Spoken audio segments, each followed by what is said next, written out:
نحمده ونصلي على حبيبه الكريم الحمد لله وكفى وسلام على عباده الذين اصطفى اما بعد فاعوذ بالله من الشيطان الرجيم بسم اللہ الرحمن الرحیم ان الدین عند اللہ الاسلام او کما قال الیوم اکملت لکم دینکم واتممت علیکم نعمتی ورضیت لکم الاسلام دینا آمنت باللہ صدق اللہ العلی العظیم۔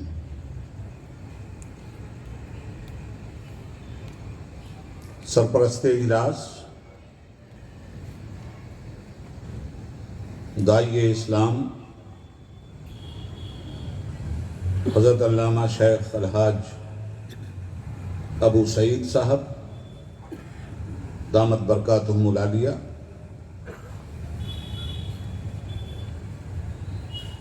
اس مجلس عشق و عرفان میں تشریف لائے ہوئے ہمارے معزز علماء ملت اسلامیہ، محترم برادران اسلام و حاضرین مجلس،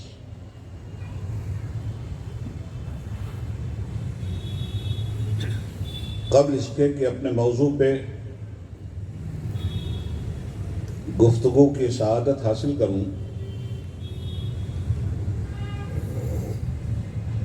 اربابان محبت کے مسلک کے مطابق آئیے ہم اور آپ سب سے پہلے انتہائی خلوص و عقیدت اور عشق و محبت کے ساتھ سرور کونین سلطان دارین احمد مجتبیٰ کملی والے مصطفیٰ جناب محمد الرسول اللہ صلی اللہ علیہ وآلہ وسلم کے حضور بشکل درود پاک ہدیہ غلامی پیش کرنے کی سعادتیں حاصل کرنے۔ اللہم صلی علی محمد وعلی آل محمد کما صلیت علی ابراہیم وعلی آل ابراہیم انکا حمید مجید۔ جب درود پاک پڑھنے کے لیے کہا جائے تو بلند آواز سے درود پاک پڑھا کیجئے جیسے نعرہ لگاتے ہیں، پھر پڑھئے اللہم بارک علی محمد وعلی آل محمد کما بارکت علی ابراہیم وعلی آل ابراہیم انکا حمید مجید۔ ایک بار اور بلند کیجئے درود و سلام کے نعرے، صلی اللہ علی النبی الامی وآلہ صلی اللہ علیہ وسلم۔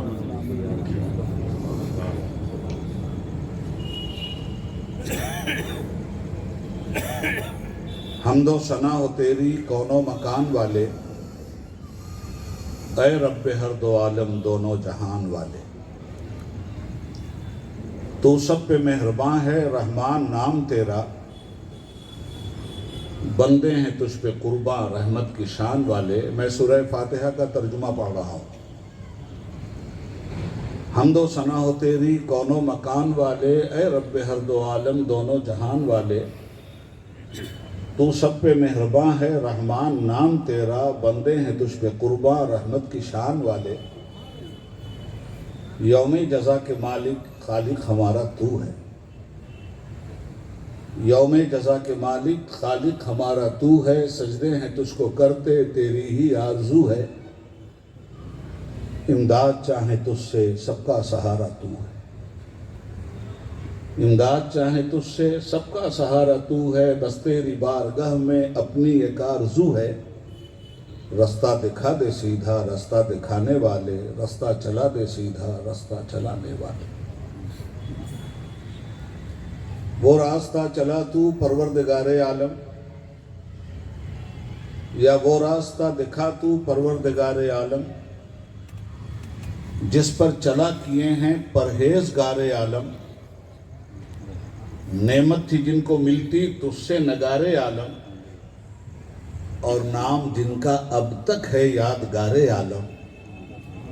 تیری نظر میں ٹھہرے جو عز و شان والے، حمد و ثنا ہو تیری کون و مکان والے،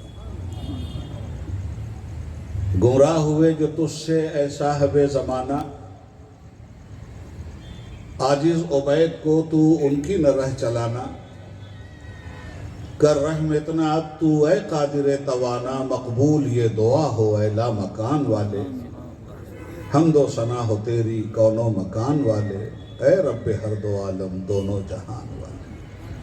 درود پاک پڑھ لیں۔ اللہم صلی علی سیدنا و مولانا محمد و آلہ و صحبہ و بارک وسلم۔ بے پناہ شکر و حمد، تحیت رکوع و سجود اپنے پالنہار کی بارگاہ میں پیش ہیں، جس نے کائنات کی سب سے بڑی نعمت ہمیں مصطفیٰ دیا، اور درود و سلام اس مصطفیٰ اور مجتبیٰ پر علیہ الصلاۃ والسلام، جس نے ہمیں ایک خدا کا پتہ دیا۔ اس لیے میں اپنی گفتگو میں ہمیشہ کہا کرتا ہوں کہ ایک دیکھنے والے کا کہا مان لیا ہے، ایک دیکھنے والے کا کہا مان لیا ہے، بن دیکھے تجھے ہم نے خدا مان لیا۔ حضرات محترم، یہ ہماری اور آپ دونوں کی خوش بختی ہے کہ آج ہم دونوں خطابت و سماعت کے راستے سے داعی اسلام کی سرپرستی میں گزر رہے ہیں۔ آپ کے سامنے ایک ایسی ہستی جلوہ گر ہے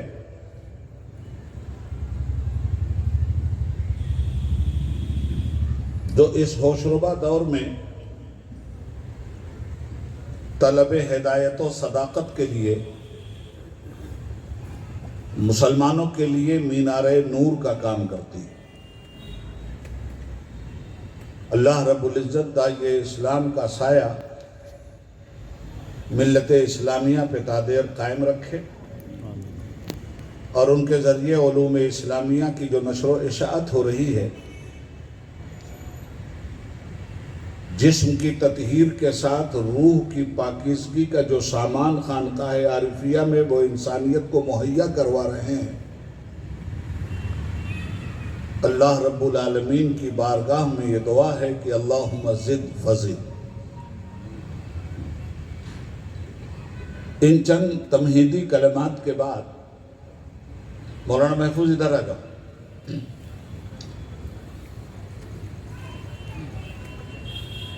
آج کی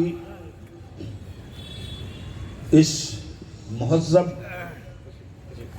اور مطہر مجلس میں مجھے اہل اجلاس نے بڑا ٹف، بہت کٹھن اور بہت نازک موضوع دے دیا ہے۔ آپ دعا فرمائیں کہ اسلام جیس کا چھوٹا سا طالب علم عبید اللہ اعظمی اپنے امتحان میں کھرا اترے۔ آج کی گفتگو کا عنوان ہے اسلام، ایمان اور احسان۔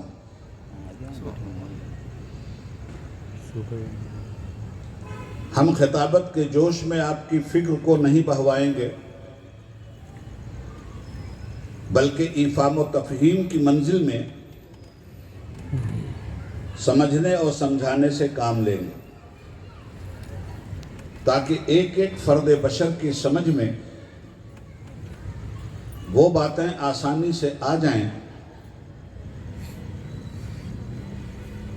جن باتوں کو سمجھانے کے لیے آپ کا خطیب محنت کرنے کے لیے بیٹھا ہے۔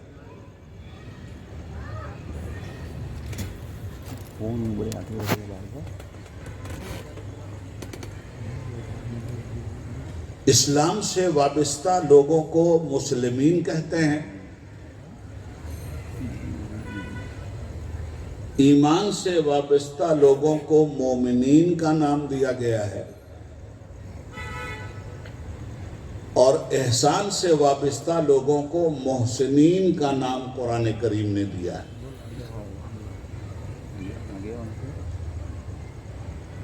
جو اسلام سے جڑا وہ مسلمین میں داخل، جو ایمان سے جڑا وہ مومنین میں داخل، جو احسان سے جڑا وہ محسنین میں داخل۔ ہم کوشش کریں گے کہ قرآن حکیم کی روشنی میں مختصر سے وقت میں آپ کو فلسفہ اسلام، فلسفہ ایمان اور فلسفہ احسان سمجھائیں۔ دراصل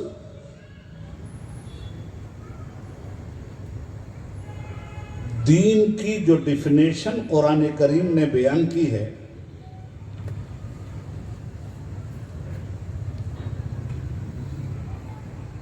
اس ڈیفینیشن کو پہلے سمجھنا چاہیے۔ ارشاد ربانی ہوتا ہے ان الدین عند اللہ الاسلام۔ اس وقت ہم خانقاہی مجلس میں بیٹھے ہیں۔ خامخواہی مجلسوں میں تو بہت کچھ ہوتا ہے، بڑا ہو ہلا ہوتا ہے، بڑی نعرے بازی ہوتی ہے اور نفس کو موٹا کرنے کا کاروبار بڑی تیزی کے ساتھ ہو جاتا ہے۔ مگر یہ تو نفس کشی کا ماحول ہے، اس لیے میں آپ سے گزارش کروں گا کہ ایک ایک بات کو اچھی طرح سے سمجھنے کی کوشش کیجیے۔ پہلے ہم آتے ہیں اسلام کی طرف، اس لیے کہ اسٹیپ بائی اسٹیپ قرآن کریم کا ہمیشہ یہ طریقہ ہے کہ وہ باتوں کو اسٹیپ بائی اسٹیپ سمجھاتا ہے۔ تو سب سے پہلے اسلام، ان الدین عند اللہ الاسلام۔ اللہ رب العالمین فرماتا ہے کہ اے میرے بندو،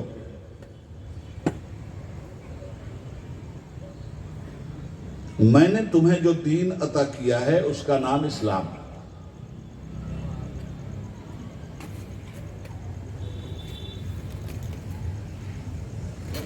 تو ہم تمام لوگ جب اسلام کی بنیادی شرط کو پورا کر دیتے ہیں تو فوراً ہمارا نام مسلمان پڑ جاتا ہے۔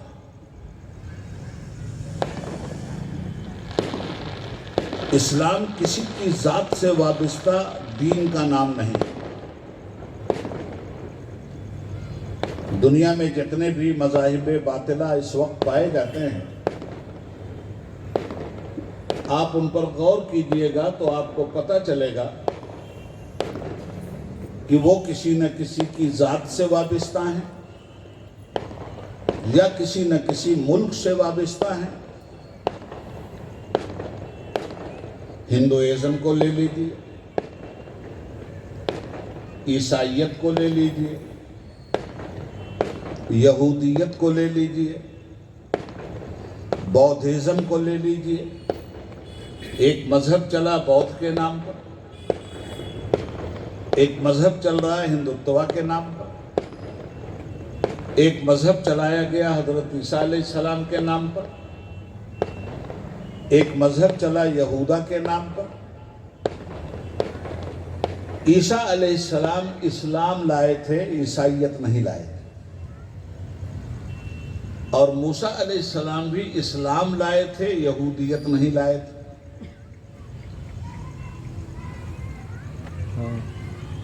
یہودی، عیسائی اور مسلمان، ان تینوں کے مرکز عقیدت کا نام ہے ابراہیم علیہ السلام۔ دیکھیں، میں نے شروع میں آپ سے کہا ہے کہ مضمون بہت ٹف ہے، اس لیے اس کو سمجھنے کے لیے دل اور دماغ دونوں کے دروازے کھلے رہنے ضروری ہیں۔ یہ نہ عام جلسہ ہے نہ عام تقریر ہے، یہ بڑی ہی فلسفیانہ تحریک ہے اور اس تحریک کو سمجھنے کے لیے ہم آپ کے علم کے دروازے پہ بھی دستک دینے جا رہے ہیں، آپ کی عقل کے دروازے پہ بھی دستک دینے جا رہے ہیں، آپ کی فکر کے دروازے پہ بھی دستک دینے جا رہے ہیں، آپ کے شعور کے دروازے پہ بھی دستک دینے جا رہے ہیں، آپ کے وجدان کے دروازے پہ بھی دستک دینے جا رہے ہیں۔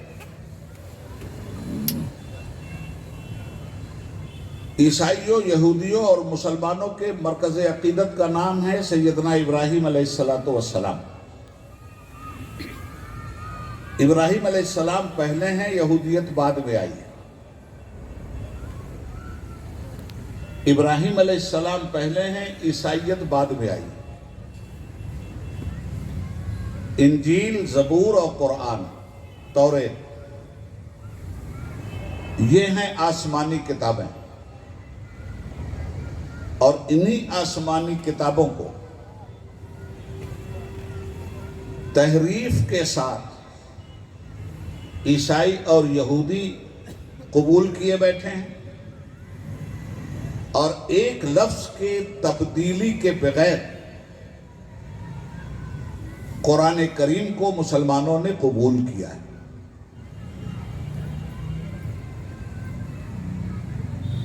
توریت بھی کتاب الہی، انجیل بھی کتاب الہی، قرآن بھی کتاب الہی۔ انجیل جس ملت کے حوالے کی گئی تھی، اس ملت نے اپنی تن پروری کے لیے انجیل میں تحریف کر ڈالا، اور ان کے علماء نے موسیقافیوں کے ساتھ اللہ کے کلام کو بدلنے کی ناپاک جسارت کر ڈالی۔ یہی کام یہودیوں نے کیا۔ یہودی کہتے ہیں کہ ابراہیم علیہ السلام یہودی تھے،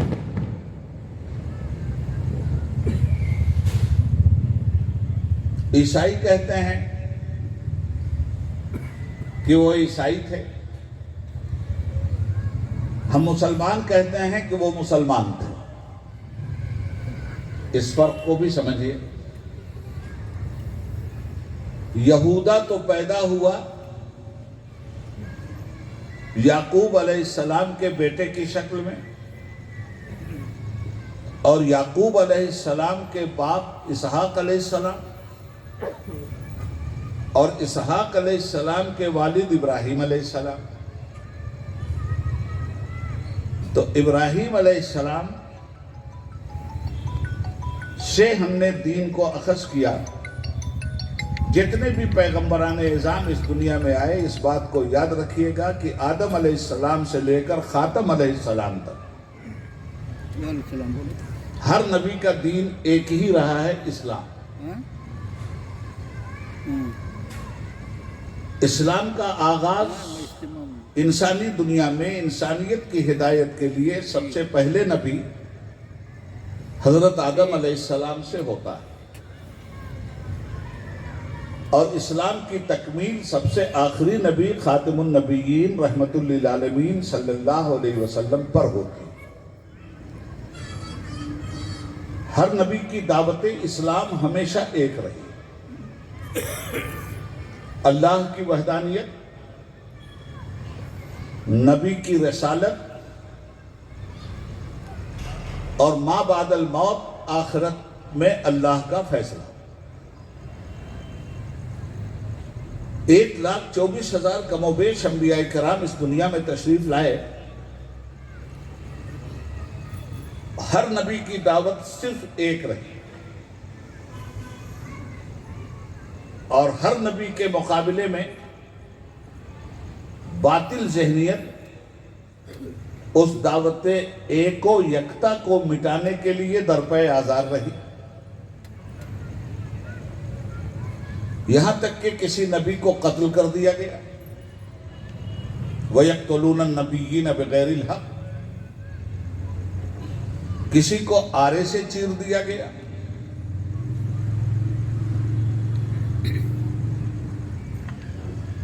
یحییٰ علیہ السلام کو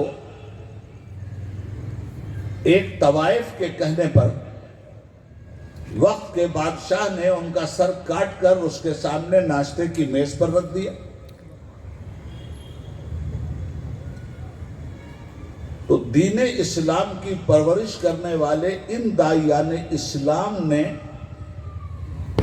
جس محنت و مشقت کے ساتھ نسلن بعد نسلن اور قرنن بعد قرنن اس دین کو ہم تک پہنچایا ہے، سلام ہو ان پیغمبران اعظام علیہ السلام پر جنہوں نے انسانیت کی کشتی کو بیچ مجدھار سے نکال کر ساحل مراد پہ کھڑا کر دیا۔ سب سے اخیر میں ہمارے آقا و مولا صلی اللہ علیہ وسلم تشریف لائے اور رب العالمین نے ارشاد فرمایا الیوم اکملت لکم دینکم واتممت علیکم نعمتی ورضیت لکم الاسلام دینا۔ اے مسلمانوں، آج کے دن ہم نے تمہارے اوپر تمہارے دین کو مکمل کر دیا نعمت کی شکل، اور اس دین کو ہم نے اسلام کی شکل میں ظاہر کیا۔ یہ نعمت اسلام، یہی تمہارا دین ہے۔ تو ابراہیم علیہ السلام کو ہم دیکھیں، ابراہیم علیہ السلام کیا کہتے ہیں؟ قرآن کریم فرماتا ہے کہ ابراہیم کی دعا یہ تھی ان صلاتی و نسکی و محیای و مماتی للہ رب العالمین۔ اللہ نے کہا قل، کہو ابراہیم،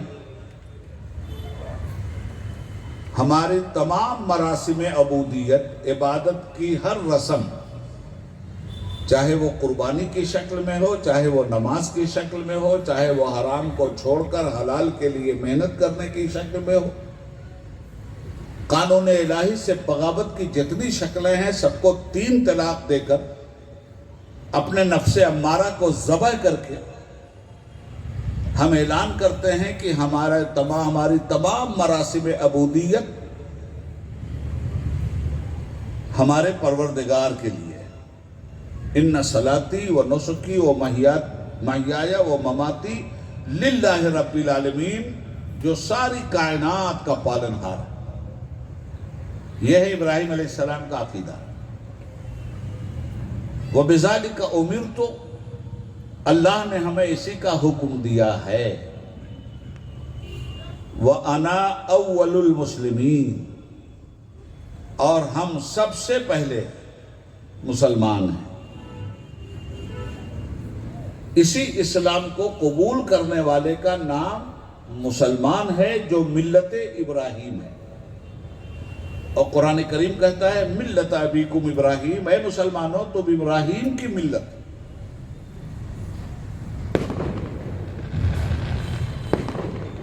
دین ہے کل،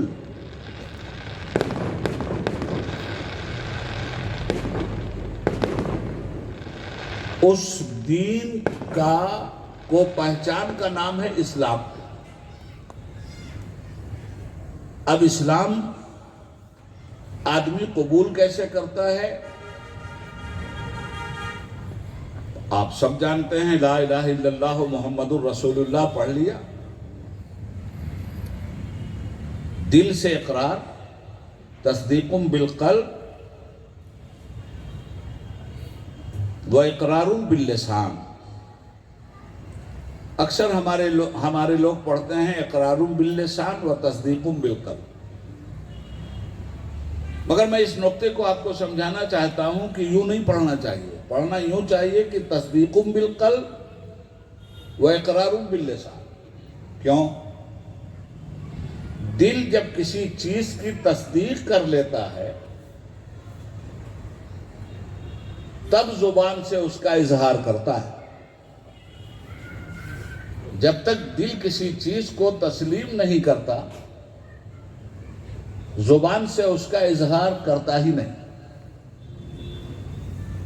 تو دل سے تسلیم کیا کہ اللہ کے علاوہ کوئی عبادت کے لائق نہیں ہے، دل سے تسلیم کیا کہ محمد عربی روح فدا صلی اللہ علیہ وسلم اللہ کے رسول ہیں، اور جس چیز کو تسلیم کیا اس کا اظہار زبان سے کیا۔ تو جب انسانی معاشرے میں کوئی انسان چاہے وہ کسی بھی مذہب و ملت کا ہو، جب اسلام کی چوکھٹ پر آ کر اس کلمہ طیبہ کو قبول کر لیتا ہے تو وہ دین اسلام میں داخل مانا جاتا ہے، اور اس کو دائرہ اسلام میں آنے کے بعد مسلمان کہتے ہیں۔ مسلمان نام ہے اللہ اور رسول کی وفاداری کا، اللہ اور اس کے رسول کی اطاعت اور تابعداری کا۔ ایک مختصر سا تعارف مسلمان کا یہ ہے۔ اب اسلام کو زبان نے تو اظہار کر دیا اور دنیا نے سمجھ لیا کہ ہم مسلمان ہیں، اور زبان نے اس وقت اظہار کیا جب دل نے اس کا اقرار کر لیا۔ دل کے تسلیم کرنے کے بعد ہم نے زبان سے اس کا اظہار کیا ہے، اس لیے کہ اصول یہی ہے دنیا کا کہ دل جس کو قبول نہیں کرتا انسان زبان سے اس کا اظہار نہیں کرتا۔ اب اس اظہار کے بعد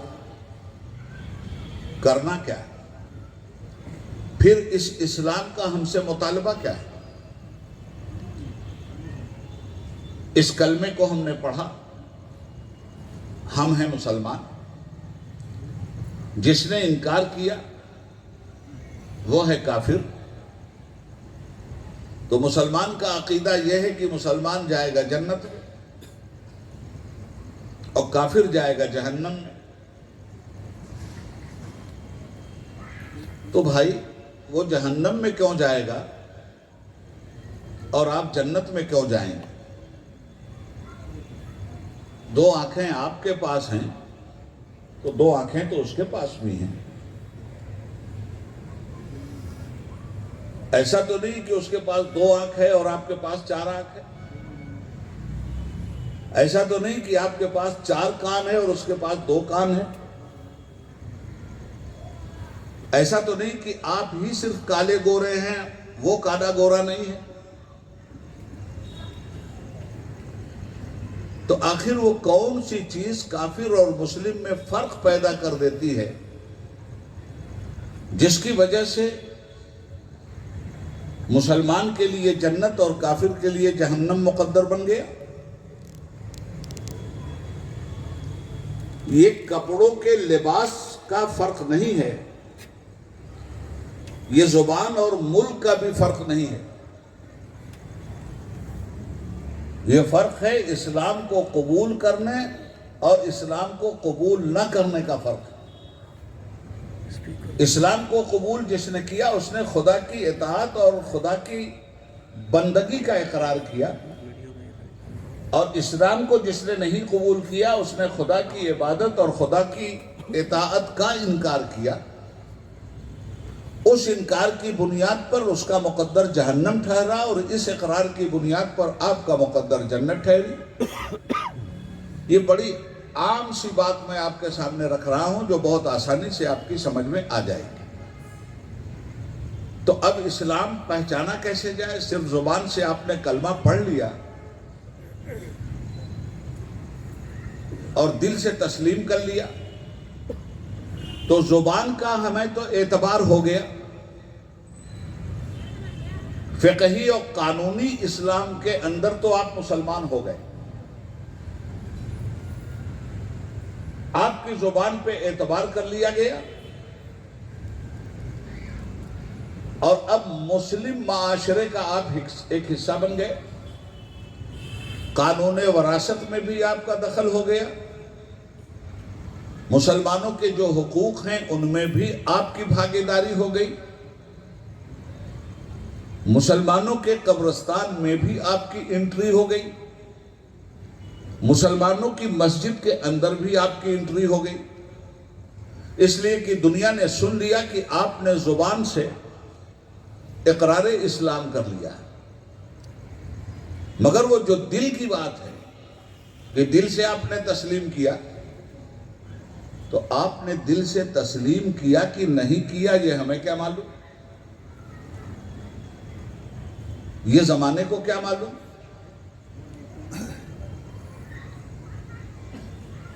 زبان سے اقرار کرنا اور دل سے تسلیم کرنے کا اظہار کرنا اسلام کے ان امور کا تعلق عالم شہادت سے،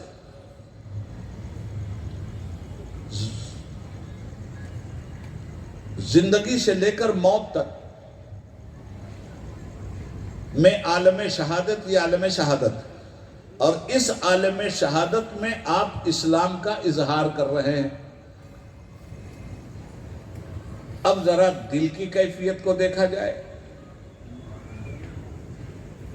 کہ کیا دل نے واقعی دین اسلام کو قبول کیا ہے؟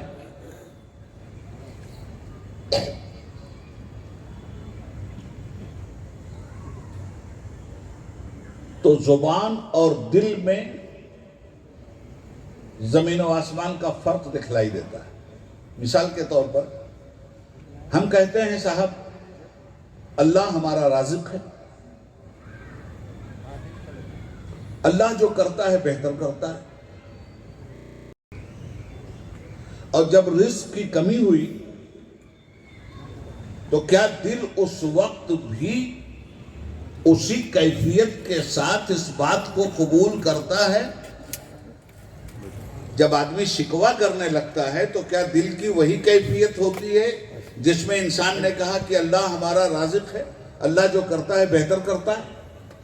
اس وقت انسان کا دل جز بز ہونے لگتا ہے، اس وقت انسان کا دل شک و شبہے کا شکار ہونے لگتا ہے، اس وقت انسان کا دل ڈاماڈول ہونے لگتا ہے۔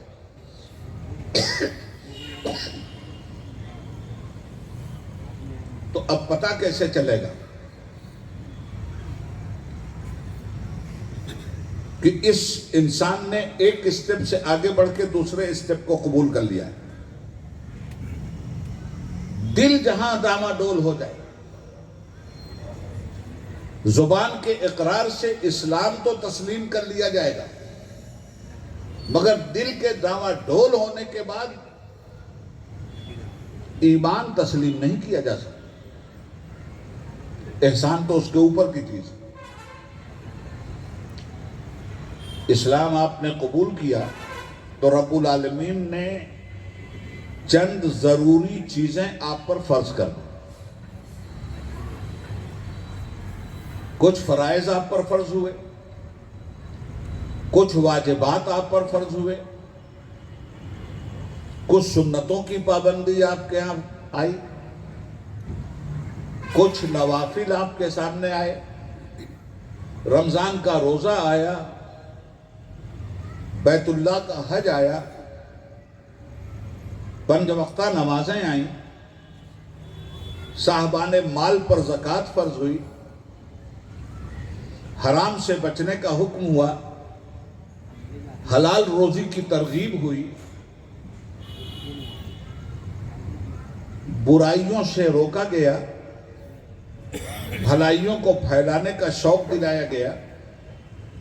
یہ جو چیزیں میں آپ کے سامنے بیان کر رہا ہوں، یہ اسلام کا ایک جزوی اور چھوٹا سا تعارف اور انٹروڈکشن ہے کہ کلمے کو قبول کرنے کے بعد، مسلمان ہونے کا دعویٰ کرنے کے بعد، آپ کے اس دعوے کو جن چیزوں سے پہچانا جاتا ہے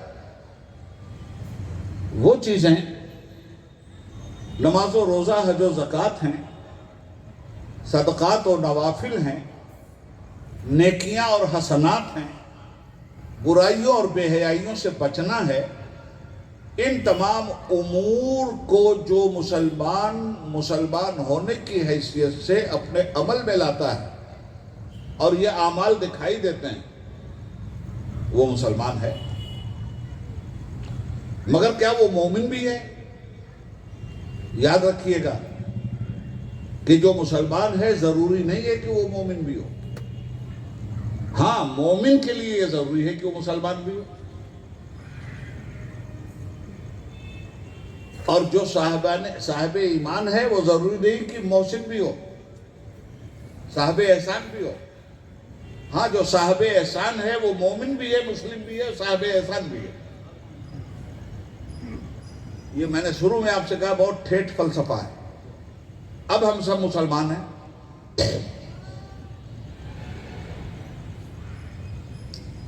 مسلمانوں ہی میں تو وہ بری عادتیں ہیں کہ جوا کھیلتے ہیں نا مسلمان، شراب بھی پی رہے ہیں مسلمان،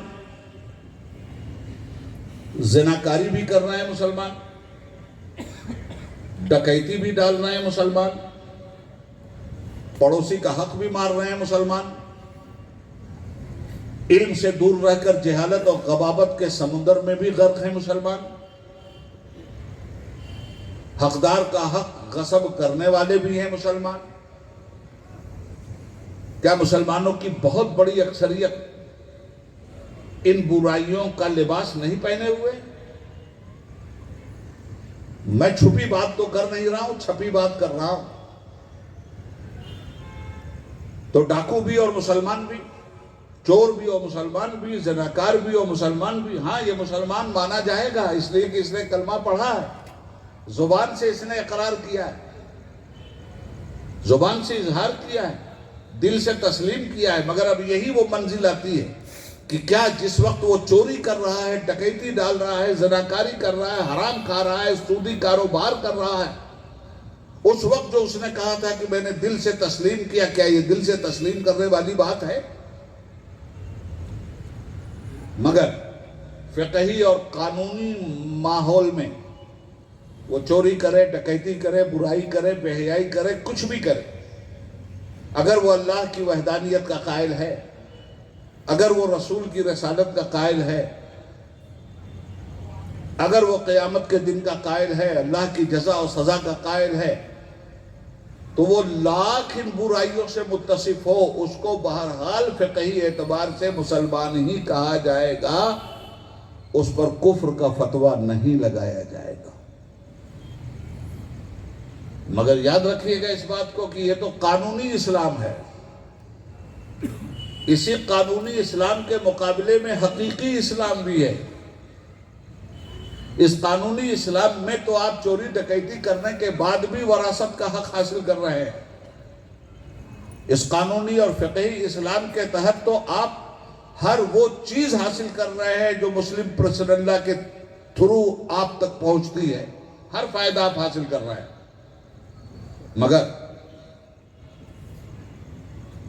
ہمارے اسلام و ایمان کا صحیح فیصلہ تو آخرت میں ہوگا. ظاہری اعتبار سے تو ہم سب کو مسلمان کہا جائے گا، نہ کوئی مفتی ہماری تکفیر کرے گا، نہ کوئی قاضی ہماری تکفیر کرے گا. مگر یہ دل کا جو ڈاواڈول معاملہ ہے اور اسلام کے مطالبے کے خلاف جو کھلی ہوئی بغاوتیں ہیں، نماز کا انکار تو نہیں ہے مگر نماز پڑھی بھی نہیں جا رہی، روزے کا انکار نہیں ہے مگر روزہ رکھا بھی نہیں جا رہا ہے، حج کا انکار نہیں ہے مگر حج فرض ہونے کے بعد بھی نہیں کیا جا رہا ہے، زکوٰۃ کا انکار نہیں ہے مگر زکوٰۃ کی پائی بھی نہیں نکالی جا رہی. اقرار ہر چیز کا ہے اور عمل ان تمام تر چیزوں کا انکار کرتا ہے. یہ ایمان کی علامت نہیں. ہاں اس دنیا میں آپ کو مسلمان ضرور کہا جائے مگر فیصلہ اللہ کے ہاں ہوگا. اللہ کے ہاں بھی ہم مسلمان ثابت ہوتے ہیں کہ نہیں، یہ مسئلہ وہاں کا ہے. یہاں کوئی ہمیں مسلمان کہے یا کافر کہے، کہا کرے. یہ تو آخرت میں فیصلہ ہوگا کہ مسلمان کون تھا اور کافر کون تھا. معلوم نہیں کتنے ایسے لوگ ہیں جنہیں اس دنیا میں کافر کہا گیا مگر وہ اللہ کے نزدیک مسلمان ہیں، اور معلوم نہیں کتنے ایسے لوگ ہیں جنہیں اس دنیا میں مسلمان اور صاحب جبہ و دستار کہا گیا مگر وہ اللہ کے ہاں کافر ہیں. یہ فیصلہ تو رب العالمین کیا ہوگا، اس لیے کہ دل کے حالات پر ہم آشنا نہیں، دل کے حالات ہم نہیں جانتے. ہم تو ظاہر کو جانتے ہیں اور ظاہر پہ بات کرتے ہیں. اسی لیے زبان کا تعلق تو اسلام سے ہے مگر دل کا تعلق ایمان سے ہے. زبان کا تعلق صرف اظہار سے، دل کا تعلق ایمان سے، اور ایمان کا تعلق غیب سے. اس بات کو سمجھ لیجیے. اسلام کا تعلق عالم شہادت سے ہے اور ایمان کا تعلق عالم غیب سے ہے. چنانچہ سورہ بقرہ کی اس آیت کریمہ کو ہم پڑھنے کا شرف حاصل کر رہے ہیں جس میں قرآن کریم میں حضرت سب سے پہلے ایمان آیا ہے. لفظ ایمان، قرآن کہتا ہے ذالک الکتاب لا ریب فیہ. یاد رکھنا یہ وہ مقدس کلام الہی ہے جس میں شک کی جگہ نہیں. اب آگے الذین یؤمنون بالغیب. صاحبان ایمان وہ ہیں جو غیب پر ایمان رکھتے ہیں.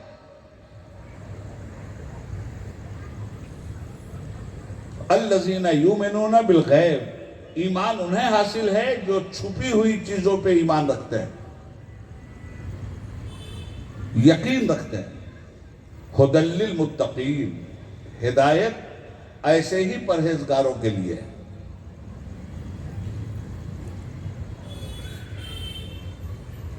الذین یقیمون الصلاۃ ومما رزقناہم ینفقون. ھدی للمتقین الذین یؤمنون بالغیب ویقیمون الصلاۃ. تو غیب سے تعلق ہے ایمان کا. اب جو صاحب ایمان ہوگا وہ غیب کے مشاہدات تک بھی پہنچے گا. رب العالمین اپنی نوازش اپنے کرم سے اس کو اس طرح مالا مال کرے گا. اس سلسلے میں ایک بڑی دلچسپ کہانی ہم آپ کو سنا دیں تاکہ بات اور زیادہ واضح ہو جائے. آپ نے حضرت بہلول دانا کا نام سنا ہوگا.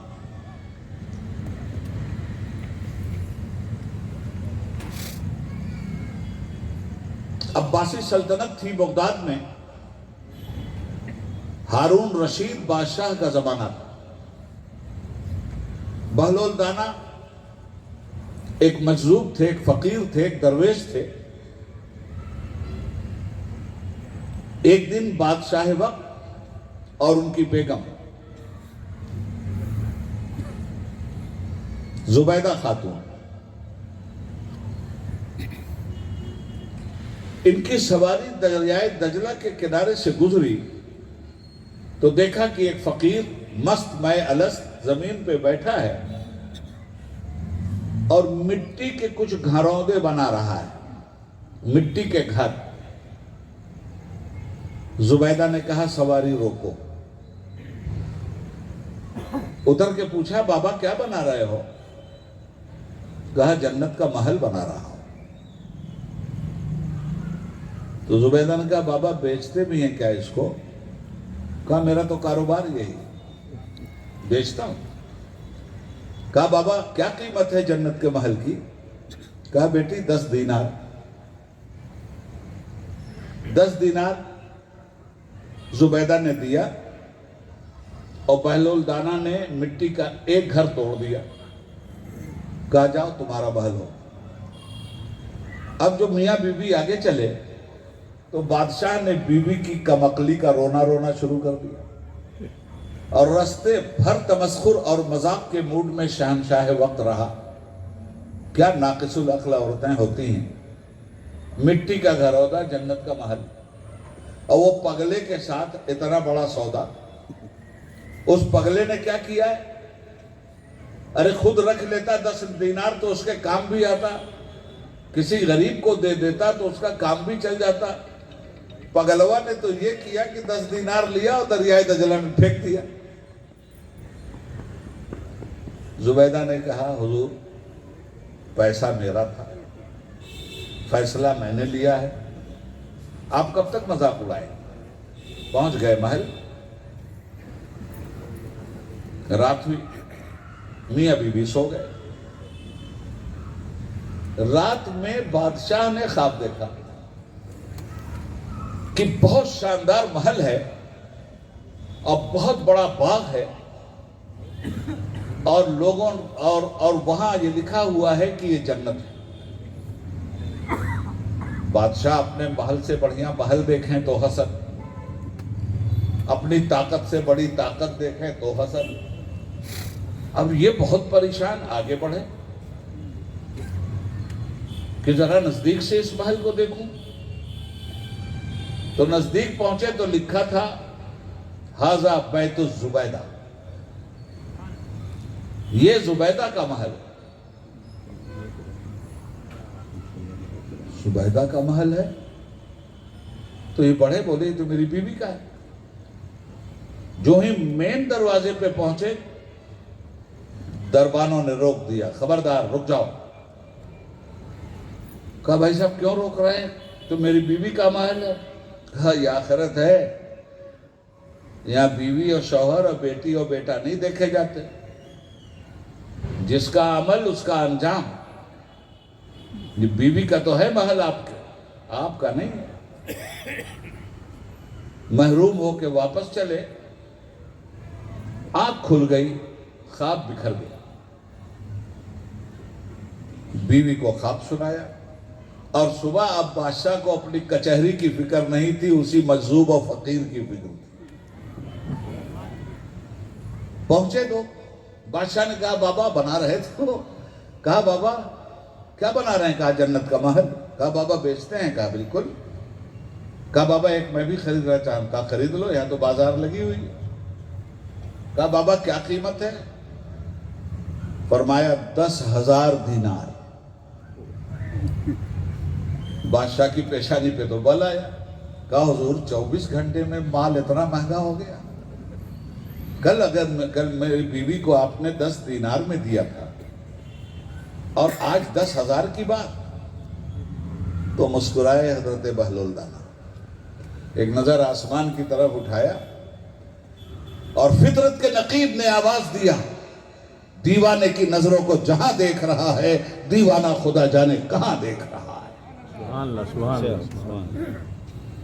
آپ نے فرمایا بن دیکھے اونچی چیزیں بھی سستی مل جاتی ہیں۔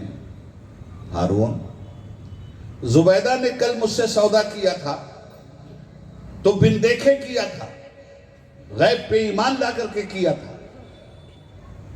سچائی کی حقیقت کو تسلیم کر کے کیا تھا، عارف باللہ کو عارف باللہ مان کے کیا تھا، اور تو نے اس کا مذاق اڑایا تھا۔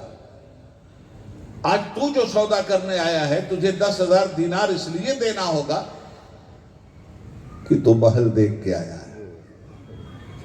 تیرے مشاہدے میں آیا ہے۔ عرض یہ کرنا چاہتا ہوں کہ دل کا تعلق ایمان سے اور ایمان کا تعلق غیب سے ہے۔ اسلام کو ہم نے قبول کر لیا، مگر کیا ہم مومن بھی ہیں؟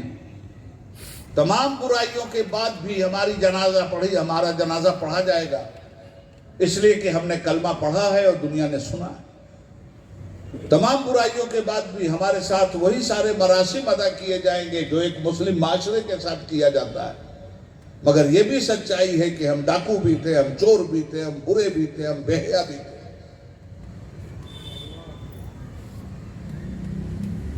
اور اس کے بعد یہ کہنا کہ ارے صاحب ہم تو ایمان والے ہیں۔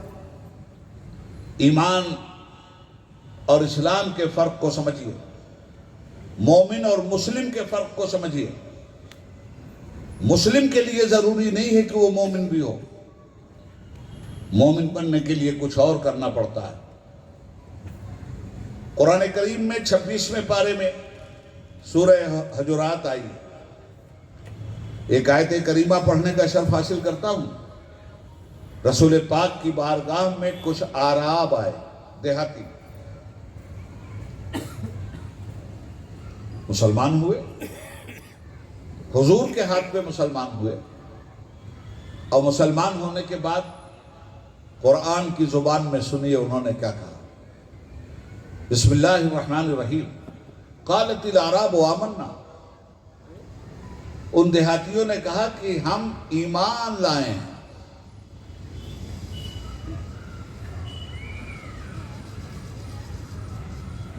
قالت الاعراب آمنا،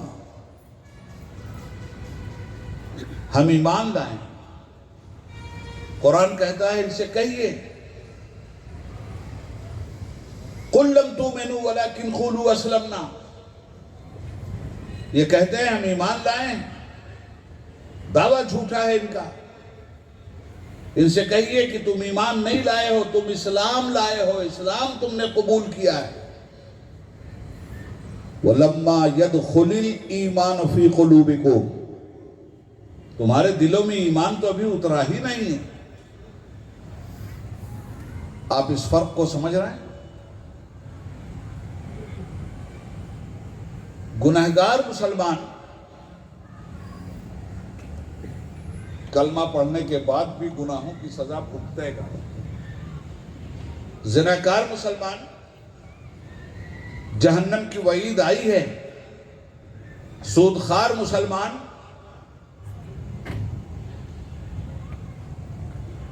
جو میدان محشر میں حضور کو معراج میں تمثیلاً یہ چیز دکھائی گئی ہے، گندگی کھا رہا ہے وہ۔ زناکار مسلمان آخرت میں سڑا ہوا گوشت کھائے گا، اور یہ مولوی، یہ پیر، ایسے مولوی اور ایسے پیر جو کہتے ہیں وہ کرتے نہیں ہیں۔ مسلمانوں کے اندر بڑی بڑی بات، نماز پڑھو، خود نماز چھوڑ دیتے ہیں۔ حرام مت کھاؤ اور خود حرام و حلال کی تمیز نہیں کرتے۔ میں سب کو نہیں کہتا، مگر جو کچھ کر رہے ہیں میری نگاہ میں ہیں۔ عام بیماری جو آ گئی ہے آج کل پیری مریدی کی، میں اس کو بیماری کہتا ہوں، بیماری۔ یہ جو کینسر کی طرح پھیلی ہے پیری مریدی، اس میں مصیبت یہ ہے کہ لوگ اپنے نفس کی تسکین کے لیے کسی پیر کو پکڑ لیتے ہیں، ایمان کی تسکین کے لیے پیر نہیں پکڑا جاتا، اس لیے کہ مرید ہونے کے بعد بھی نماز نہیں پڑھتے۔ یہ اس بات کا دلیل اور ثبوت ہے کہ انہوں نے اگر کسی پیر کو پکڑا ہے تو ایمان حاصل کرنے کے لیے نہیں، نفس کے حص کے لیے پکڑا ہے۔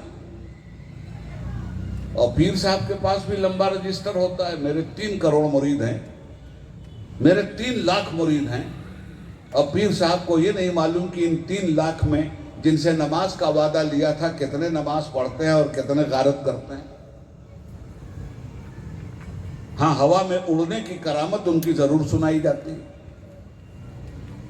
ملت اسلامیہ گمراہی کے دلدل میں پھنس چکی ہے۔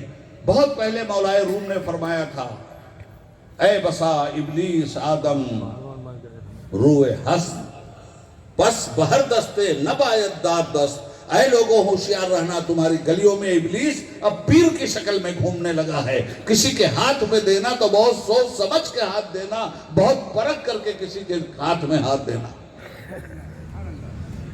ہر آدمی ہے شاعر اعظم بنا ہوا، کتنے ہیں ان میں جوش و جگر کچھ نہ پوچھیے۔ میں ان پیران اعظام کی بارگاہ میں بہت مؤدب ہوں، جن کو میں نے پڑھا ہے، یا آج بھی خال خال اس شکل میں جو نظر آ رہے ہیں۔ مگر ان پیروں کی بارگاہ میں میں بہت بڑا بے ادب اور گستاخ ہوں، بلکہ اس کو بارگاہ بھی نہیں کہتا۔ اور ایسے دنیا دار پیروں کی خانقاہ کو میں خانقاہ بھی نہیں کہتا، خامخواہ کہتا ہوں۔ اور ایسے دنیا دار پیروں کو میں پیر بھی نہیں کہتا، پیر کہتا ہوں۔ اور ایسے دنیا دار مریدوں کو میں مرید بھی نہیں کہتا، مرید کہتا ہوں۔ لگاویں لوگ مجھ پہ فتویٰ، 2-4 اور صحیح، مگر کعبے سے چیخ چیخ کے روکا کہ یہ شیوخ اور میں نے پڑھ کے دیر کی چھاتی پہ دی اذان. یہ اذان تو دیتا رہوں گا. یہ اسلام ہے. اس کے ساتھ جو کھلواڑ ہو رہا ہے وہ کئی اینگل سے ہو رہا ہے. مذہب کا نام لے کے اس کے ساتھ کھلواڑ، طریقت کا نام لے کے اس کے ساتھ کھلواڑ، حقیقت کا نام لے کر اس کے ساتھ کھلواڑ. صوفی بنے ہوئے ہیں. کس بات کا صوفی؟ صوفی کی سواد بھی نہیں جانتا اور صوفی بنا ہوا ہے. اس سے پوچھئے کہ تصوف کیا ہے، اس سے پوچھئے متصوف کون ہے، اس سے پوچھئے مشتبہ کون ہے. لمبا لمبا جھونٹا بڑھا کے اور پیلا ہرا کپڑا پہن کے ملت کو جس گمراہی میں مبتلا کیا جا رہا ہے، اللہ رب العالمین اس گمراہی سے ہماری قوم کو بچائے اور نجات دے. میں بڑی سخت باتیں اس لیے کہہ رہا ہوں کہ اب یہ دور ہمیں اس بات کی اجازت نہیں دیتا کہ ہم ایسے لوگوں کے ساتھ کوئی رعایت کریں. ایک طرف ہم مارے جا رہے ہیں اس جرم میں کہ ہم مسلمان ہیں،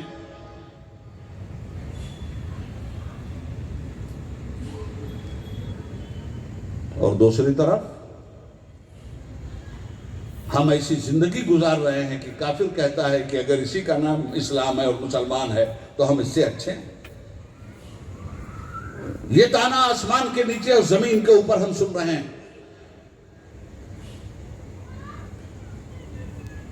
اور یہ بری لت ہماری قوم میں بڑی پرانی ہے.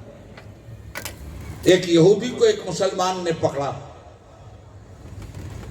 اور حضرت بایزید بستامی رحمت اللہ علیہ کا زمانہ تھا، اور مسلمان نے اس کو پکڑا اور کہا کلمہ پڑھ، مسلمان ہو جا ورنہ جہنم میں جائے گا. اور میاں جی کیسے تھے؟ ایک نمبر کے شرابی، ایک نمبر کے کبابی، دنیا بھر کی دنیا داری بے ایمانی، بس مسلمان تھے. پکڑ لیا یہودی کو راستے میں، کہا پڑھ کلمہ. اس نے کہا یار مسلمان ہو جا جنت میں جائے گا. کہاں یار بات تو تم ٹھیک کہہ رہے ہو، مگر میں دو طرح کے مسلمان دیکھ رہا ہوں.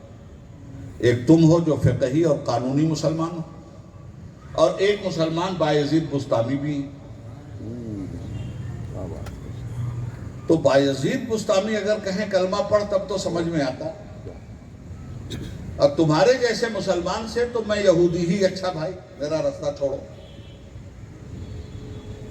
تو ہم لوگ اسلام کے نام پہ جو کلنک بن گئے، دنیا بھر کی بحثیں الٹی سیدھی ہمارے جلسوں میں ہوتی، وہ موج کی لڑائی کی علمان والحفیظ، مگر جو ضروری باتیں ہیں وہ ہم نہیں کرتے.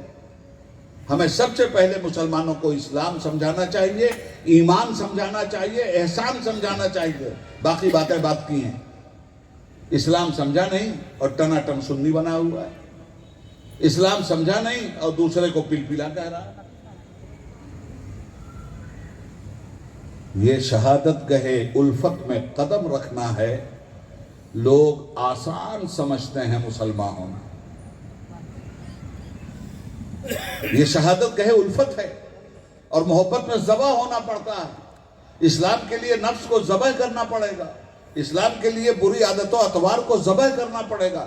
مسلمان ثابت کرنے کے لیے نماز و روزہ کی پابندی کرنی پڑے گی. مسلمان ثابت کرنے کے لیے حرام اور حلال میں فرق پیدا کرنا پڑے گا. مگر آج آپ دیکھیں، جمعہ کے دن آپ مسجد دیکھ لیجئے، جگہ نہیں ملتی. روڈ پہ نماز ہوتی ہے. یہ مسلمان ہی تو تھا. اسی جمعہ کو عصر کے وقت روڈ پہ کیا نماز پڑھے گا، مسجد ہی خالی رہتی ہے. تو دنیا ہمیں اس جرم کی سزا دے رہی ہے کہ ہم مسلمان ہیں. آج ہندوستان میں جو کچھ تکلیف ہے ہم کو کس بات کی ہے؟ مودی جیسا موزی اور امیت شاہ جیسا تڑیپار ہمیں کیوں ستا رہے ہیں؟ کہیں موب لنچنگ ہو رہی ہے، کہیں عورتوں کے ساتھ ریپ ہو رہا ہے، کہیں بچے قتل کیے جا رہے ہیں، کہیں ماؤں کا پیٹ چیر کر نیزوں پہ اچھالا گیا. گجرات میں یہ سارا ظلم جو اس قوم پر ہو رہا ہے، اس قوم کا جرم کیا ہے ان کی نگاہ میں؟ ان ظالموں کی نگاہ میں ہمارا جرم یہ ہے کہ ہم مسلمان کیوں ہیں، یا اس کے علاوہ اور بھی کوئی جرم ہے؟ یہ CAA آنے جا رہا، جس کی لڑائی ہم لڑے ہیں، لڑیں گے انشاءاللہ زندگی بھر۔ یہ CAA کیوں ہو رہا ہے؟ یہ جیل کیوں باہر بنائے جا رہے ہیں؟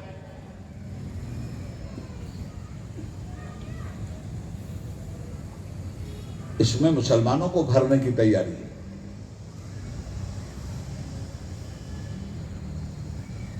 اور یا تو آپ ان کا مذہب قبول کر لو تو جیل سے باہر آؤ، ورنہ غیر ملکی بن کر کے آپ اس کے اندر سڑو۔ یہ کھیل ہے، تو یہ کھیل تو کوئی آج کا نہیں ہے، یہ کھیل تو صحابہ کے ساتھ بھی کھیلا گیا میرے بھائی۔ یہ کھیل تو نبیوں کے ساتھ کھیلا گیا۔ لَنُخْرِجَنَّكُم مِّنْ أَرْضِنَا، تم نے اگر اسلام کی باتیں کرنا نہیں چھوڑی اور تم اگر ہمارے مذہب میں واپس نہیں لوٹے تو ہم تمہیں اپنے ملک سے نکال دیں گے۔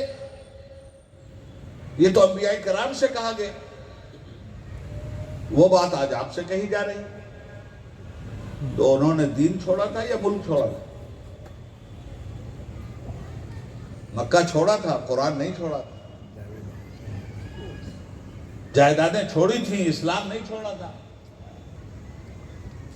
اللہ نہ کرے آپ پر یہ وقت آئے، مگر وہی تو آپ کے اسلام اور ایمان کو بھی پرکھ لیا جائے گا۔ اسی لیے میں آپ سے کہتا ہوں کہ زبان سے تو کہہ رہے ہیں کہ ہم لوگ مسلمان ہیں۔ کیا بات کہی تھی حضرت لاہوری قلندر نے؟ زبان نے کہہ بھی دیا لا الہ تو کیا حاصل، دل و نگاہ مسلمان نہیں تو کچھ بھی نہیں۔ اگرچہ بت ہیں جماعت کی آستینوں میں، مجھے ہے حکم اذاں لا الہ الا اللہ۔ حضرات گرامی، وَلَمَّا يَدْخُلِ الْإِيمَانَ فِي قُلُوبِكُمْ، جب کہا دیہاتیوں نے کہ ہم تو ایمان لائے، تو قرآن کہتا ہے میرے حبیب ان سے کہیے کہ تم ہرگز ایمان نہیں لائے ہو، تم صرف ابھی اسلام لائے ہو۔ ابھی تو ایمان تمہارے قلوب میں داخل بھی نہیں ہوا۔ تو اب ایمان کیا ہے؟ اسلام تو آپ نے سمجھ لیا چند ضروری باتوں سے، کہ نماز، روزہ، حج و زکوٰۃ اور ظاہری یہ جو اعمال ہیں، اللہ کی وحدانیت اور رسالت کو قبول کرنے کے بعد ان اعمال کے ذریعے آپ کا اسلام بھی پہچانا جاتا ہے اور آپ کا مسلمان ہونا بھی پہچانا جاتا ہے۔ مگر ایمان کا کیا معاملہ ہے؟ ایمان کا معاملہ تو بہت دوسرا ہے میرے بھائی۔ ایمان ہمارے ان صرف ظاہری اعمال سے نہیں پہچانا جائے گا جس میں ہم کچھ کرتے ہیں کچھ نہیں کرتے۔ لا یؤمن احدکم حتی اکون احب الیہ من والدہ وولدہ والناس اجمعین۔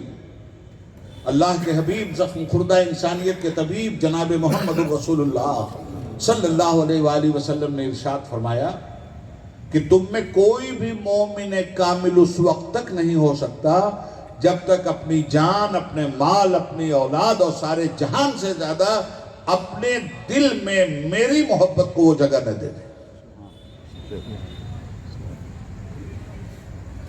اب مومن صادق سیدنا ابو بکر ایک مجلس میں ہیں سرکار کی، تو کہتے ہیں یا رسول اللہ،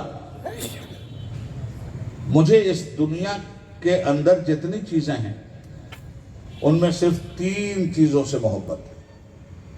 حضور نے فرمایا کیا؟ تو ان کا یا رسول اللہ 3 چیزیں میں چاہتا ہوں اس دنیا سے۔ کیا؟ کہا حضور ایک خواہش تو یہ ہے میری کہ آپ کی مجلس میں بیٹھا رہوں اور آپ کو دیکھتا رہوں۔ دوسری خواہش میری یہ ہے، کون ہے پیچھے؟ دوسری خواہش یہ ہے کہ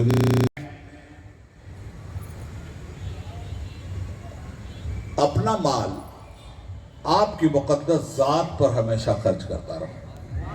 یہ حضرت ابو بکر صدیق ہیں، یاد رکھیے گا۔ پہلی خواہش یہ کہ میں آپ کی مجلس میں بیٹھا رہوں اور صرف آپ کو دیکھتا رہوں۔ دوسری خواہش ہے یا رسول اللہ کہ میرے پاس جو کچھ بھی آئے میں سب آپ کے نام پر نچھاور کرتا رہوں۔ پروانے کو ہے شمع تو بلبل کو پھول بس، صدیق کے لیے ہے خدا کا رسول بس۔ اور تیسری خواہش ہے حضور کہ زندگی میں نماز و روزہ کے بعد جو بھی اوقات مجھے حاصل ہوں ان میں آپ پر درود و سلام پڑھتا رہوں۔ یہ ہے مومن۔ مومن ایمان نام ہے یقین کا، ایمان نام ہے عقیدے کا، اور عقیدہ کیا ہے؟ جذبہ باطنی کا نام ہے عقیدہ۔ شاہد بھائی، چھپے ہوئے جذبے کا نام ہے عقیدہ۔ عقیدے کا اظہار کہے سے ہوتا ہے؟ عمل سے۔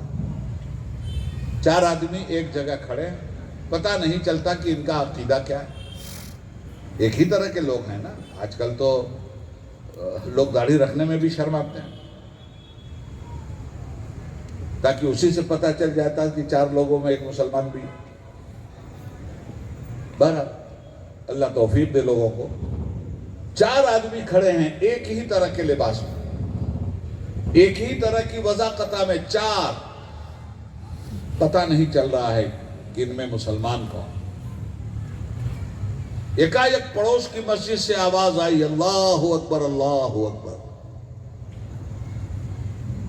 دو اس میں سے سرک گئے اور مسجد کی طرف چلنے لگے۔ اٹھتا ہوا قدم بتا رہا تھا کہ اب پہچان ہو گئی کہ مسلمان یہ ہیں۔ کلمہ پڑھنے کے بعد سب سے پہلا فرض جو ہم پر ایز اے مسلمان اسلام کا مطالبہ ہے اور اسلام عائد کرتا ہے وہ نماز ہے۔ بنی الاسلام علی خمس، اسلام کی بنیاد 5 چیزوں پر: کلمہ شہادت لا الہ الا اللہ محمد الرسول اللہ، نماز، زکوٰۃ، رمضان کے روزے اور حج۔ ان 5 چیزوں کے عمل سے ایک آدمی پہچانا جائے گا کہ یہ مسلمان ہے۔ کلمہ پڑھ رہا ہے، انکار نہیں کر رہا، نہ وحدانیت کا نہ رسالت۔ کلمہ پڑھ رہا ہے، نماز کا انکار نہیں کر رہا ہے، مگر نماز نہیں پڑھ رہا۔ تو ایسا مسلمان، یہ جو جہنم کے 7 طبقے ہیں نا میرے بھائی، جہنم کے سب سے نچلے طبقے میں تو منافق مسلمان رکھا جائے گا، اور جہنم کے سب سے اوپری طبقے میں گنہگار مسلمان، نمبر 1 پہ گنہگار مسلمان، آخری کھوہ میں، گڈھے میں منافق مسلمان۔ یہ مسلمان منافق تو نہیں تھا، گنہگار تھا۔ جائے گا یہ گنہگار جنت میں ضرور، مگر گناہوں کی پاداش کے بعد نمازیں چھوڑی ہیں، عذاب ہوگا۔ کلمہ پڑھا ہے اور کلمے کا جو مطالبہ ہے اس کا عملاً منکر رہا ہے، ضرور عذاب ہوگا۔ تو جنت میں یہ کیوں نہیں جا رہا ہے؟ کلمہ ایک دن اس کو جنت میں لے جائے گا، شرط یہ کہ منافق نہ ہو، مسلمان ہو اور گنہگار ہو۔ اس بات کو اچھی طرح سمجھ لیجیے گا، مسلمان ہو اور گنہگار ہو۔ گنہگار بھی وہ گناہ جس گناہ سے جہنم کا دروازہ کھل جاتا ہے۔ تو جتنے گناہ کبیرہ ہیں یہ سب جہنم کی طرف لے جانے والے ہیں، چاہے وہ سود ہو، چاہے وہ زناکاری ہو، چاہے وہ شراب ہو، چاہے وہ حرام خوری ہو، یہ سب جہنم میں لے جانے والے راستے ہیں۔ کلمہ پڑھنے کے بعد بھی اس عذاب سے آدمی نہیں بچ سکتا، مگر ایک دن ضرور ایسا آئے گا کہ یہی اللہ کی وحدانیت کو تسلیم کرنا اور حضور کی رسالت کو تسلیم کرنا اور شرک سے دور رہنے کی بنیاد پر ایک نہ ایک دن یہ گنہگار مسلمان بھی جنت سے نکال دیا جائے گا اور جنت کے دروازے پہ کھڑا کر دیا جائے گا، جائے گا جنت۔ مگر میں ایک بات عرض کروں آپ سے، یہ جب کلمہ پڑھا تھا اور کلمہ لے ہی کے جائے گا جنت میں، تو یہ پہلے ہی دن سے کیوں نہیں چلا گیا تھا؟ سنیے، کپڑا جب داغدار ہوتا ہے تو اس کو صابن سے دھلنا پڑتا ہے، پانی سے دھلنا پڑتا ہے، تب نہ داغ صاف ہوتا ہے۔ اور جب آدمی کے اعمال داغدار ہوں تو پھر وہ صابن اور پانی سے نہیں دھلے جائیں گے، پھر وہ جہنم کی آگ سے دھلے جائیں گے۔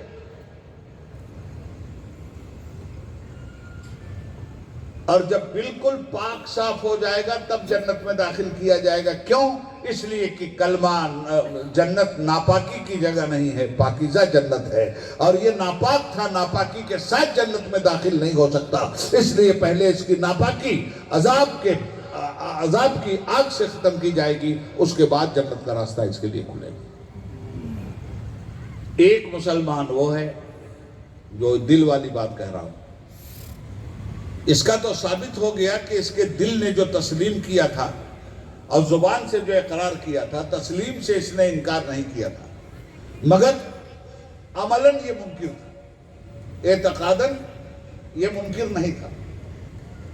ایک مسلمان وہ ہے جو حضور کے پیچھے نماز پڑھتا ہے، رسول پاک کی مجلس میں بیٹھتا ہے، اکیلا مسلمان نہیں ہے، درجنوں اس کے ساتھی ہیں، نماز حضور کے پیچھے پڑھتا ہے، کلمہ حضور کا پڑھتا ہے، نمازیوں سے بہتر نماز پڑھتا ہے، روزے داروں سے بہتر روزہ رکھتا ہے۔ مسلمانوں میں وہ گروپ یہ ہمیشہ ثابت کرتا ہے کہ میں ان پرہیزگار مسلمانوں سے بڑا پرہیزگار ہوں۔ منبر نبوی پہ جب نبی پاک صلی اللہ علیہ وسلم جمعہ کا خطبہ دینے کے لیے بیٹھتے ہیں تو بازو میں کھڑے ہو کر عبداللہ ابن ابی تقریر کرتا ہے، صحابہ میں تقریر صحابہ کو سناتا ہے۔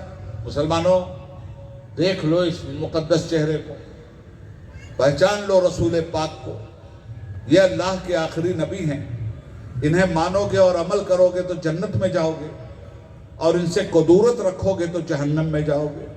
یہ تقریر وہ جہنمی کر رہا تھا جو زبان سے کلمہ پڑھتا تھا اور دل سے رسول اللہ کی نبوت کا انکاری تھا۔ یہ حضور کی مسجد نبوی میں عمل ہو رہا،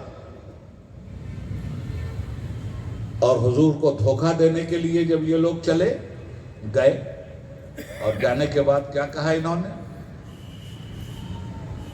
جو دل سے حضور کو تسلیم نہ کرے، صرف زبان سے کلمہ پڑھے، وہ نہ مومن ہے نہ مسلم ہے، وہ ہے منافق۔ اور منافق کا انجام ان المنافقین فی الدرک الاسفل من النار، بمبئی کی زبان میں ترجمہ کروں، منافق جہنم کے سڑیل گڑیل مریل طبقے میں ہوگا، سب سے نچلے طبقے۔ کیوں ہوگا؟ اس لیے کہ اس کے دل نے تسلیم نہیں کیا تھا دین کو، اسلام کو اور ایمان کو۔ گواہی کس نے دیا؟ اللہ نے۔ کیسے دیا؟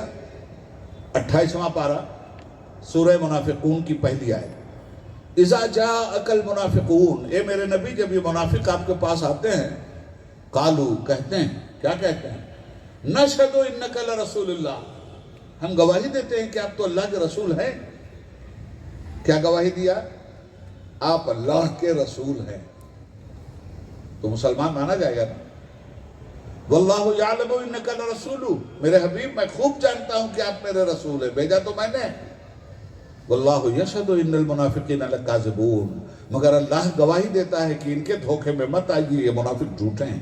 دو گواہی گزری، ایک گواہی حضور کے لیے گزری منافقوں کی کہ ہم آپ کو رسول مانتے ہیں، دوسری گواہی اللہ کی گزری، رسول تو ہیں آپ میرے، مگر ان کے چکر میں مت آئیے گا، یہ بے ایمان جھوٹے ہیں، یہ آپ کو رسول نہیں مانتے، زبانی اقرار کے ساتھ آپ کی رسالت کا اعلان یہ کر رہے ہیں۔ تو اب مسلمانوں میں بھی دو طرح کے لوگ ہوئے، ایک منافق جس نے دل سے رسول کو تسلیم ہی نہیں، نہ ایمان نہ اسلام نہ احسان، ایک مسلمان جس نے رسول کو دل سے بھی عقیدے کے اعتبار سے تو تسلیم کیا کہ وہ رسول ہے میرے، مگر عمل کے اعتبار سے جب رسول کہہ رہے تھے قرۃ عینی فی الصلاۃ، نماز میری آنکھوں کی ٹھنڈک ہے مسلمانوں، تو یہ مسلمان رسول کی آنکھوں کو ٹھنڈک پہنچانے کے لیے نہیں گیا، اس کا عمل بول رہا تھا کہ رسول جو چاہتے ہیں وہ یہ کرنے کے لیے تیار نہیں، مانتا تو ہے کہ میرے رسول ہے۔ جیسے ایک بچہ، نالائق بچہ، یہ تو مانتا ہے کہ یہ میرا باپ، مگر باپ کی بات نہیں مانتا، تو بیٹا تو کہلائے گا مگر نالائق بیٹا کہلائے گا۔ اسی طرح یہ مسلمان تو کہلائے گا مگر نالائق مسلمان کہلائے گا۔ رسول کی رسالت کو تو تسلیم کرتا ہے، اور رسول جن چیزوں کا حکم دیتے ہیں ان سے بھاگ جاتا ہے۔ تو سمجھیے اس کو، یہ اسلام ہے۔ اور ایمان، اللہ کے حبیب آپ پر لاکھوں سلام یا رسول اللہ، لاکھوں درود یا نبی اللہ، کیا روشنی دے کر ہمارے آقا گئے ہیں۔ ایمان وَتُوَزِّرُوهُ وَتُوَقِّرُوهُ وَتُسَبِّحُوهُ بُكْرَةً وَأَصِيلًا لِتُؤْمِنُوا بِاللَّهِ وَرَسُولِهِ۔ مومن ایمان لایا اللہ و رسول پر، سنیے مومن کی پہچان، وَتُوَزِّرُوهُ اور مصطفیٰ کی تعظیم کیا، وَتُوَقِّرُوهُ مجتبیٰ کی تعظیم کی، وَتُسَبِّحُوهُ بُكْرَةً وَأَصِيلًا اور صبح و شام اللہ کی عبادت کیا۔ مومن کی یہ پہچان قرآن کریم نے بتائی ہے۔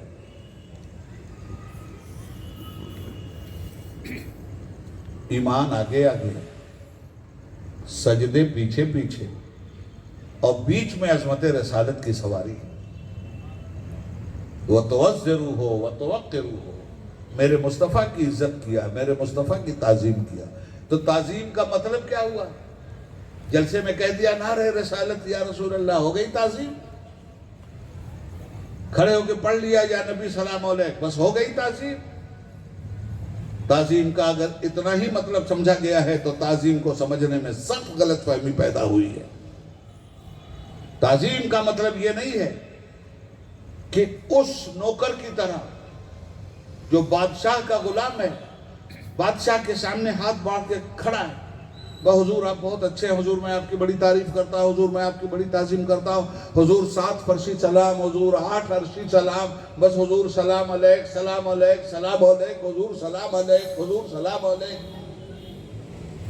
بادشاہ نے کہا بھائی 3 گھنٹہ وہاں کام کرنا ہے، وہ نہیں سنتا، وہ کہتا نہیں بس حضور سلام علیک سلام علیک سلام علیک۔ یہ کون سا سلام ہے، کون سی تعظیم ہے بھائی؟ وہ شہنشاہ جو رب العالمین ہے، اس شہنشاہ مطلق نے اپنا نائب اعظم محمد الرسول اللہ صلی اللہ علیہ وسلم کو بنا کے بھیجا، جن کا دربار اللہ نے خود شہنشاہی کے لیے دنیا کے سامنے رکھا۔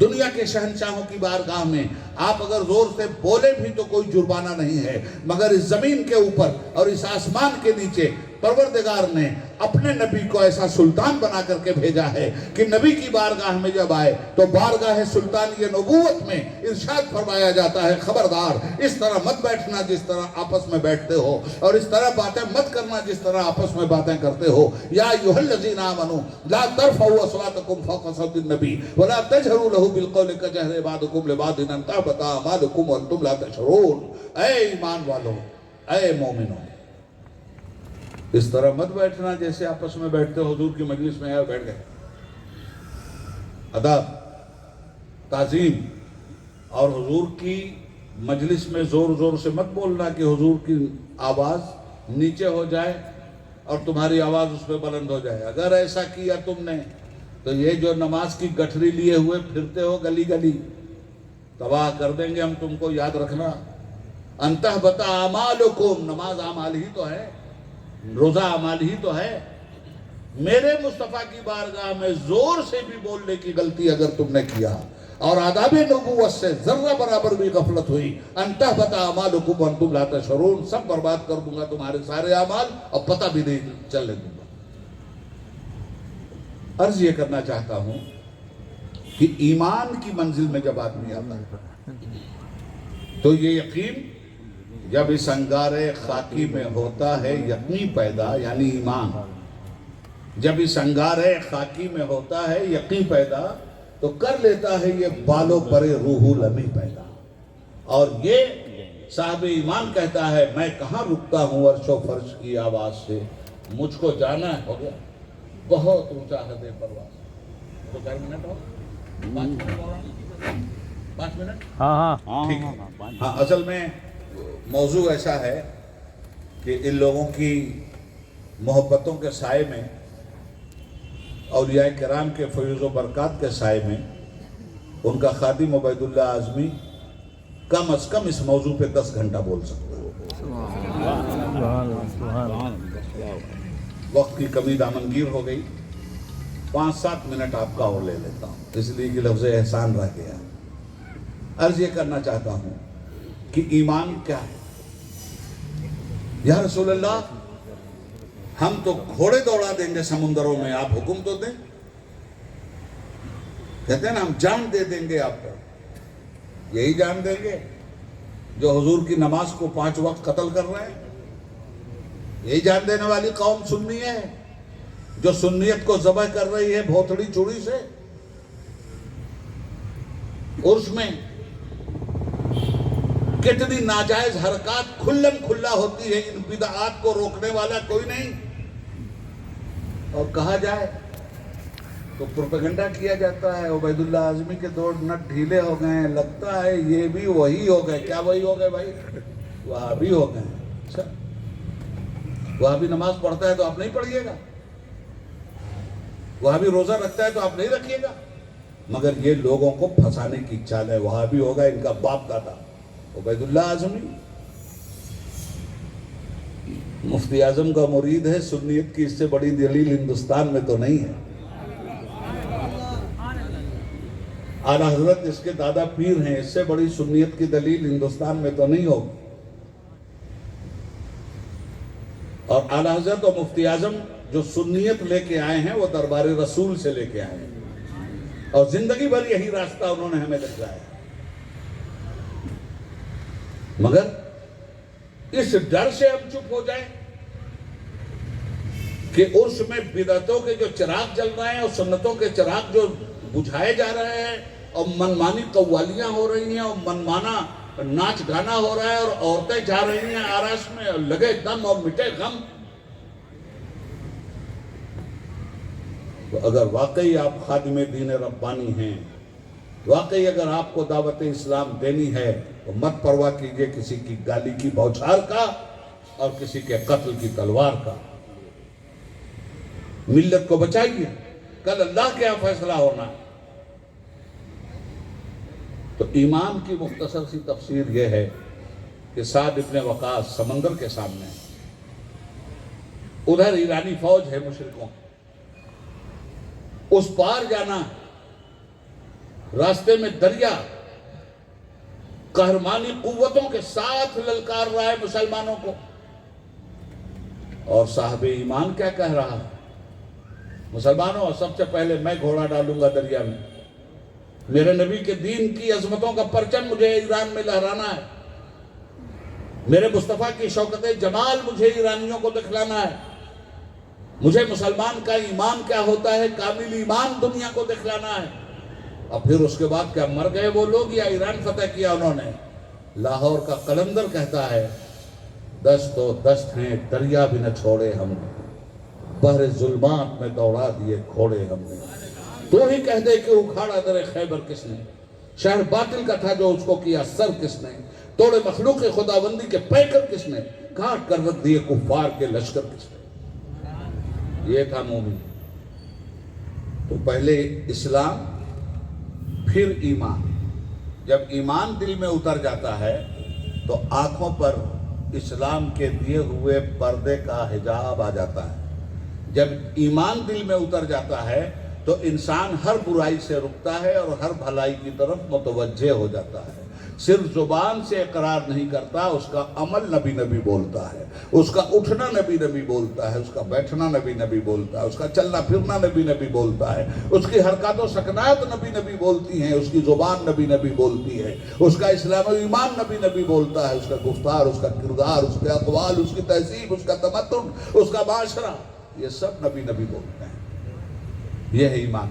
جب یہاں آ کر کے آدمی صراط عشق میں ہرسو فنا فی اللہ لکھا تھا، مگر ہر قدم پر فی امان اللہ لکھا تھا، میری ہمت پہ خالق نے جزاک اللہ لکھا تھا، جبی پہ لا الہ اور دل پہ الا اللہ لکھا تھا، میری آنکھوں کی پتلی پہ رسول اللہ لکھا تھا۔ جب یہاں آتا ہے آدمی تو ایمان کے پھول کھلتے ہیں نارے نمرود میں، جلانے کے لیے جنگل سے اس نے کی جمع لکڑی، لگائی آگ ایسی جیسے کہ دوزخ بھڑک اٹھی، تو پھینکا اس میں ابراہیم کو، قدرت خدا کی تھی، اٹھائی آنکھ اپنی جس طرف نمرود نے دیکھی، چمن کے پتے پتے پر خلیل اللہ لکھا تھا۔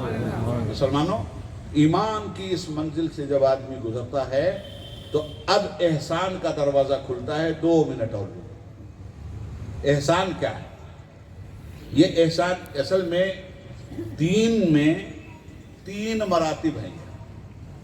ایک مرتبے کا نام اسلام ہے، جس کو قبول کرنے والے کو مسلمین کہتے ہیں۔ دوسرے کا نام ایمان ہے، جو ایمان تک پہنچتا ہے تو مومنین کہلاتا ہے۔ اور تیسرے کا نام احسان ہے، جب احسان کی ڈگر پہ آ جاتا ہے تو محسنین کہلاتا ہے۔ قرآن کہتا ہے واللہ یحب المحسنین، ہم انہی سے تو محبت کرتے ہیں۔ اب یہ حدیث شریف بڑی مشہور حدیث ہے، علماء سے آپ نے سنا ہوگا۔ اللہ کے نبی صلی اللہ علیہ وسلم فرماتے ہیں احسان کیا ہے؟ عبادت اس طرح کرو گویا تم خدا کو دیکھ رہے ہو، یہ احسان ہے۔ عبادت اس طرح کرو گویا تم خدا کو دیکھ رہے ہو، یہ کیا ہے؟ احسان۔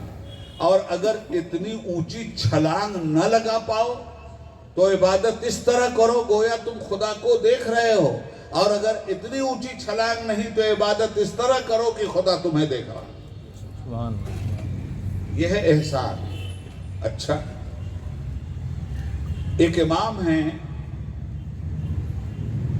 بڑی زبردست بات انہوں نے کہی ہے اس حدیث پاک کے تناظر میں۔ اصل میں احسان جو ہے نا، یہ سب سے اونچی کوالٹی ہے۔ جب اسلام بھی ہو جائے، ایمان بھی ہو جائے اور احسان، صاحب احسان بھی ہو جائے، تو یہ بہت اعلیٰ کوالٹی کا مسلمان ہوتا ہے۔ اسی کو ولی کہتے ہیں، اسی کو غوث کہتے ہیں، اسی کو خواجہ کہتے ہیں، اسی کو قطب کہتے ہیں، اسی کو ابدال کہتے ہیں۔ یہ تینوں منزلوں سے اسٹیپ بائی اسٹیپ گزرا ہوا ہوتا ہے۔ خدا کو تو امام کہتے ہیں کہ تم اس طرح دیکھو رب کو جس طرح کوئی دیکھنے والا اپنے محبوب کو دیکھتا۔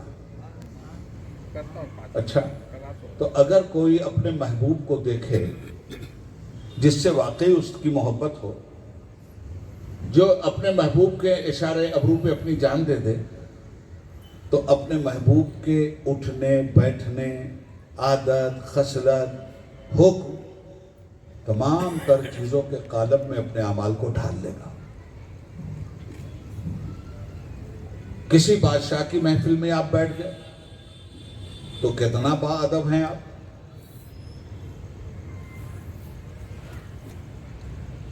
زبان سے ایک جملہ نہیں نکلتا، ہر قدم پر ایسا غلامی کا ثبوت اس کو آپ دیتے ہیں کہ حضور مجھ سے بڑا غلام اس پوری مجلس میں آپ کا کوئی بھی نہیں ہے۔ کیوں؟ دنیا دار بادشاہ کی مجلس میں بیٹھے ہو نا بھائی۔ کیوں یہ بات؟ اس لیے کہ آپ کو لالچ ہے، آپ کو اس بادشاہ سے جو تعلق ہے کسی نہ کسی فائدے کی رغبت چھپی ہے آپ کے دل میں، کہ جتنا زیادہ ہم مؤدب رہیں گے، جتنا زیادہ ہم غلامی کا ثبوت دیں گے، اتنا ہی زیادہ اس بادشاہ کی بارگاہ سے ہم مالا مال اور انعام یافتہ بھی ہوں گے۔ یہی نہ ہوتا ہے دنیا داروں کے یہاں، یا کچھ اور ہوتا ہے؟ یہی ہوتا ہے نا۔ مگر احسان تک اگر پہنچنا چاہتے ہیں آپ، اور اس لفظ احسان کو جوڑ دیا گیا اللہ کے دیدار سے، گویا ہم اللہ کو دیکھ رہے ہیں، تو اگر احسان تک پہنچنا چاہتے ہیں، آخری بات کہہ رہا ہوں آپ، تو پھر اللہ والوں کی مجلس میں بیٹھیے۔ وہ نقلی سلطانوں کی مجلس میں نہیں، اصلی سلطانوں کی مجلس میں بیٹھیے، سچی خانقاہوں میں بیٹھیے، سچے پیروں کے ساتھ بیٹھیے۔ جب آپ ان کی مجلس میں، سچے علماء کی مجلس میں بیٹھیں گے، تو اس وقت کتنا بھی گنہگار مسلمان ہو، کتنا بھی خطر کار مسلمان ہو، جب صالحین کی مجلس میں آ کے وہ بیٹھتا ہے، جب تک بیٹھا رہتا ہے، اس سے زیادہ شریف تو کوئی نہیں ہو، اس سے زیادہ باادب تو کوئی نہیں ہو۔ حدیث شریف میں فرمایا گیا کہ ان لوگوں کی مجلس میں بیٹھو جن کی مجلس میں بیٹھ کر خدا یاد آئے، ان کی مجلس میں بیٹھو جن کی مجلس میں بیٹھ کر خدا یاد آئے۔ تو حضرات گرامی، جب صالحین کی مجلس میں بیٹھ کر جتنی دیر تک آدمی بیٹھتا ہے اتنی دیر تک مؤدب ہو جاتا ہے، تو اب صالحین کا جو پروردگار ہے جب اس کی مجلس میں آدمی جائے گا تو کتنا باادب ہو جائے گا۔ یہ اس کی مجلس کہاں لگتی ہے؟ مسجد میں اس کی مجلس لگتی ہے، رمضان میں اس کی مجلس لگتی ہے، شریعت میں اس کی مجلس لگتی ہے، برائی چھوڑو بھلائی کرو، بھلائی میں اس کی مجلس لگتی ہے، بے حیائی چھوڑو شرافت حیاداری پکڑو، حیاداری میں اس کی مجلس لگتی ہے، حلال تجارت کرو، حرام مت کھاؤ، سود مت کھاؤ، حلال تجارت میں اس کی مجلس لگتی ہے۔ اس کی مجلس کہاں نہیں لگتی؟